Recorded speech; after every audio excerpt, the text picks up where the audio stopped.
Welcome to Strides to Solutions. I'm your host, Esther Adams, and today we're exploring something that can be truly empowering for anyone coping with chronic fatigue, understanding the scientific theories that explain why you feel the way you do, and, more importantly, what you can do about it.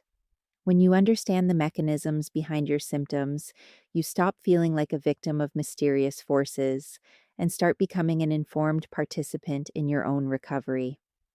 What strikes me most about chronic fatigue research is how multiple theoretical frameworks are converging to give us a remarkably complete picture of what's happening in your body and brain. These aren't competing theories fighting for dominance, they're complementary perspectives that each illuminate different aspects of your experience. Together, they're pointing toward practical strategies that can genuinely improve how you feel and function. Let's start with energy envelope theory, which has become foundational in occupational therapy approaches to chronic fatigue syndrome. This theory suggests that everyone has a daily energy envelope, a boundary that defines how much physical, cognitive, and emotional activity you can sustain without triggering post exertional malaise. The key insight is that staying within this envelope consistently doesn't just prevent crashes, it may actually allow your envelope to gradually expand over time. Think of this like rehabilitation after a physical injury. If you tear your ACL, you don't immediately return to full athletic activity. You start within your current capacity and gradually increase demands as your tissues heal and strengthen.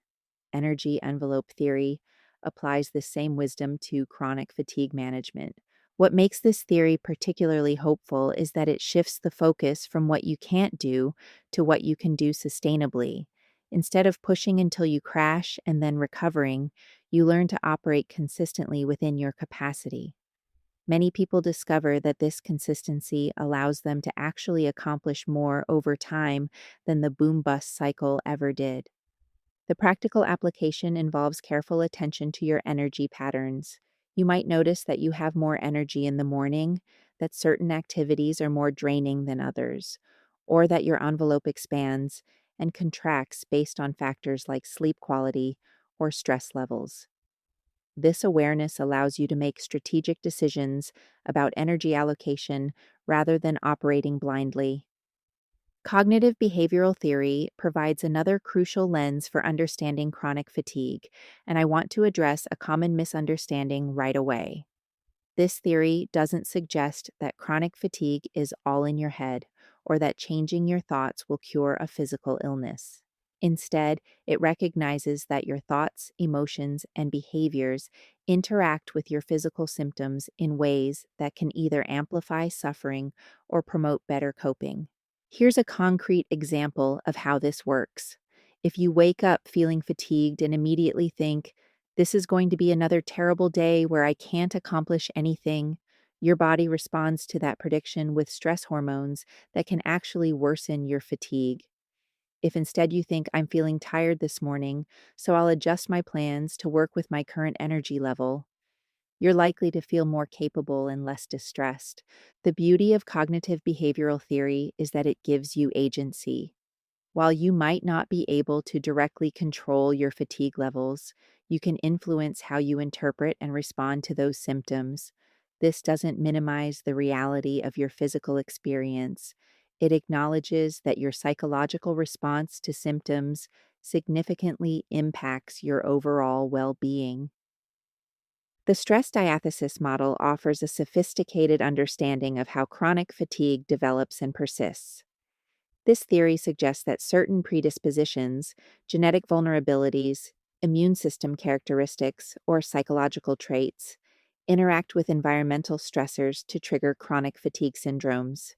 You might have a genetic tendency towards certain immune responses, and then a viral infection or period of intense stress activates that vulnerability. What's hopeful about this model is that it explains why some people develop chronic fatigue while others don't, without implying any personal weakness or failure. It also suggests that by addressing both the predisposing factors and environmental stressors, you can influence your condition's trajectory. This might involve supporting your immune system, managing stress more effectively, or addressing underlying psychological factors that increase your vulnerability. Central sensitization theory, borrowed from chronic pain research, helps explain why many people with chronic fatigue experience heightened sensitivity to various stimuli. Your nervous system essentially becomes overprotective, amplifying signals related to fatigue, pain, and other uncomfortable sensations. What should be minor discomfort gets processed as major distress. Understanding central sensitization is liberating because it explains experiences that might otherwise seem crazy or inexplicable. If you find yourself exhausted by normal sounds, overwhelmed by routine decision making, or experiencing severe fatigue from activities that used to be effortless, you're not losing your mind. Your nervous system has become hypersensitive as a protective mechanism. The encouraging news is that central sensitization can be addressed through various interventions. Gentle movement, stress reduction techniques, improved sleep, and certain medications can help recalibrate your nervous system's sensitivity levels. The process takes time, but many people experience significant improvements in their symptom intensity and daily functioning. Polyvagal theory, developed by Stephen Porges, provides insights into how your autonomic nervous system influences chronic fatigue symptoms. Your vagus nerve, which connects your brain to major organs, plays a crucial role in regulating your energy levels, mood, and recovery capacity. When this system becomes dysregulated, you might feel constantly wired but tired, unable to truly rest and restore. The practical implications of polyvagal theory are particularly hopeful because they point toward accessible interventions. Paced breathing exercises, gentle movement, safe social connections, and mindfulness practices can help rebalance your autonomic nervous system. These aren't just feel good activities, they're targeting the physiological mechanisms that contribute to your symptoms. Many people notice improvements in their energy levels, sleep quality, and overall well being when they consistently engage in vagus nerve supportive activities. The key is understanding that these need to be gentle and sustainable rather than intense or demanding. Learned helplessness. Theory helps explain why some people become stuck in patterns of passivity and demoralization when coping with chronic fatigue. When you repeatedly experience symptoms that feel uncontrollable and unpredictable, your brain might generalize this helplessness to areas where you actually do have influence. The antidote to learned helplessness involves identifying areas where you do have control and systematically building experiences of agency and effectiveness. This might start with very small things. Perhaps you can't control your fatigue levels, but you can control how you respond to them, what you eat for breakfast, or how you arrange your living space for maximum comfort. As you accumulate evidence that you can influence some aspects of your experience, this sense of agency often expands to larger areas of life. The goal isn't to control everything, that's impossible, but to recognize where your choices and actions do make a difference. The biopsychosocial model encourages an integrated understanding that acknowledges biological dysfunction, psychological factors, and social influences all contribute to chronic fatigue. This comprehensive perspective is hopeful because it suggests multiple avenues for intervention and improvement. Your biological systems, immune function, sleep architecture, hormone regulation might need medical attention. Your psychological responses, thought patterns, coping strategies, emotional regulation can be addressed through therapy or self help approaches. Your social environment, family support, work accommodations, community connections can be modified to better support your well being. When you address multiple levels simultaneously, you often see synergistic effects where improvements in one area enhance progress in others. Better sleep might improve your mood, which makes it easier to maintain helpful thought patterns, which reduces stress and supports better immune function. Illness behavior. Theory explores how cultural expectations and personal meaning shape your experience of chronic fatigue.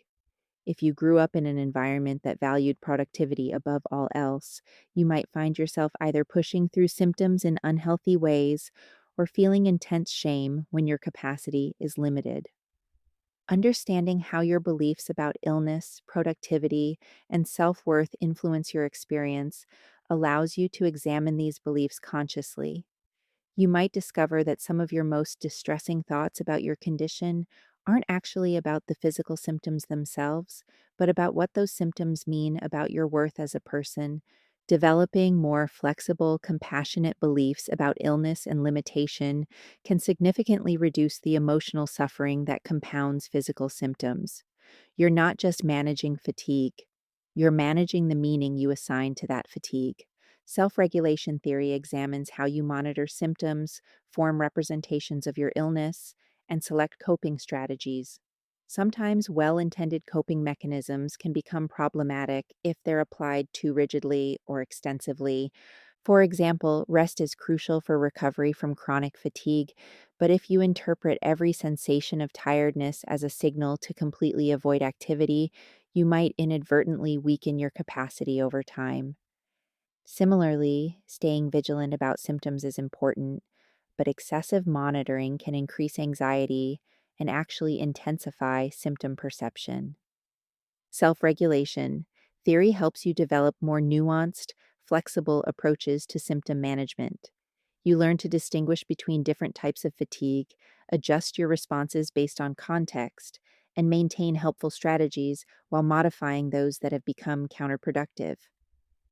Finally, allostatic load theory explains chronic fatigue as the downstream result of your body's adaptation systems becoming overwhelmed by repeated stressors.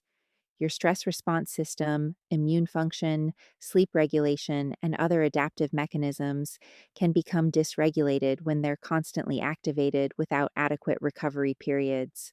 This theory is hopeful because it suggests that by reducing allostatic load, the cumulative wear and tear on your systems, you can support your body's natural healing capacity. This involves not just managing current stressors, but also providing your systems with the resources they need to repair and rebalance. Interventions might include optimizing nutrition to support cellular function, improving sleep to allow system restoration, reducing environmental stressors where possible, and engaging in activities that actively promote relaxation and recovery.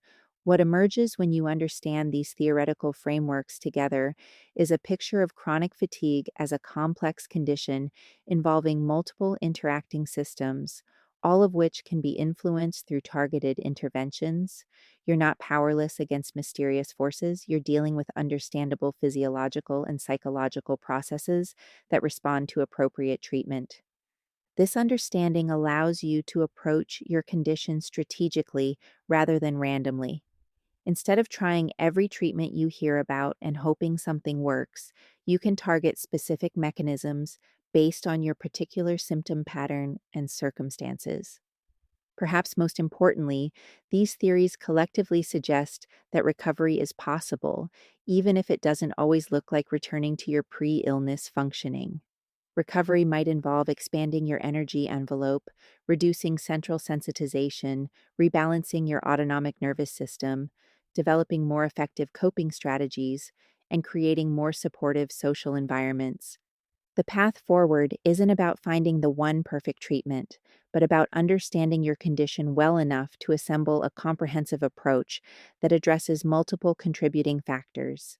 These theories provide the roadmap for that journey, pointing toward evidence based strategies that can genuinely improve your quality of life and functional capacity over time. Understanding chronic fatigue through these theoretical lenses transforms you from a passive patient waiting for someone else to fix you into an informed collaborator in your own recovery. That shift in perspective, from helplessness to agency, from confusion to understanding, might be the most important step toward feeling better.